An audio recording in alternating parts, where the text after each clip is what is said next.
As a high school dropout and now entrepreneur, here's 5 things I wish I knew in my 20s.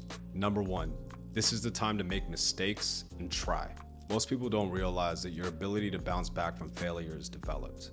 And so in your 20s, you have less responsibilities. And I know there's probably some people out there that are going through something. They have to take care of family. They have to take care of something that changes their situation.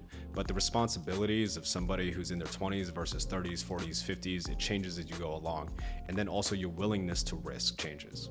So if you're able to develop that side of you in your 20s that can bounce back faster, understand that failure, mistakes, all of that are really just lessons. They help you understand, and they also give you the experience to be able to move quicker in the future. Use that time. Number 2, the cost of your good habits are in the present. The cost of your bad habits are in the future.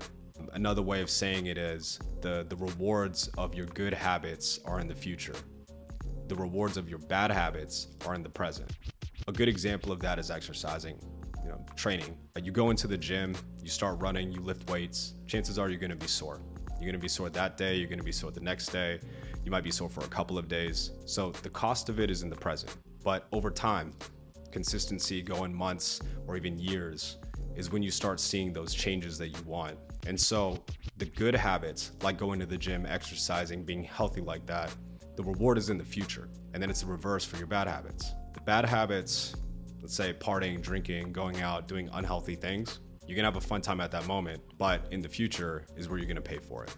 You might not be where you wanna be at in life because you got sucked into a world where you were partying every single weekend or every single day for 4 or 5 years. And by the time you realize it, the people that stayed focused and understood that the good habits, their pay is in the future, they're already ahead of you by almost a decade. Number 3, be aware of who you surround yourself with. I know that there's this quote out there that probably a ton of people have seen, and it's that you are who you hang out with. And there's some truth to that. It's not you're going to be the exact same person, but they definitely influence the direction in which you're moving. And so if you look around your friends and ask yourself this question, what are they talking about? Are they talking about what party they're going to next weekend? Are they talking about how drunk they got the night before?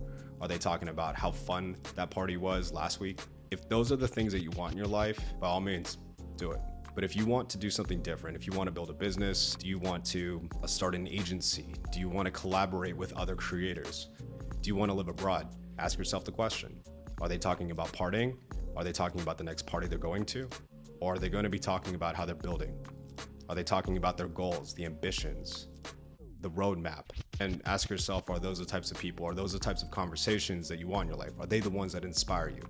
Be aware of who you surround yourself with. Number 4. Take care of yourself first. If you don't learn to take care of yourself first, whether that's with your health, whether that's with your job or work, money, if you can't put food on your own table, if you can't put a shelter over your own head, and you're also not good, how do you expect to be able to help somebody else?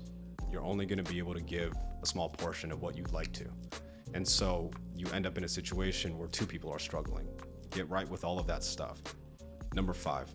The importance of credit. It's something that I wasn't taught when I was growing up. My parents never discussed the importance of good credit. In fact, it wasn't until I was 18 that I got my first credit card. I ran that thing up. It went into collections. At one point, I had a credit score that was lower than 500.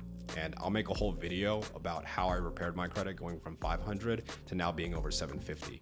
But to be able to understand the importance of credit at an earlier age, I would have approached things so differently. It affects your ability to get a car loan. It affects your ability to get an apartment. It affects your ability to open up a credit card. It also affects your ability in your business because you might not be able to open a credit card for your business or a bank account for your business because you have bad personal credit. They look at that stuff. So to have good personal credit, you'll be able to leverage and it opens up a ton of different doors. So make sure that you're aware of that. Good credit is very important. Those are the 5 things I wish I knew in my 20s, especially as a high school dropout who's now an entrepreneur. If you like the information that I was talking about, make sure to hit subscribe, and I'll check back soon.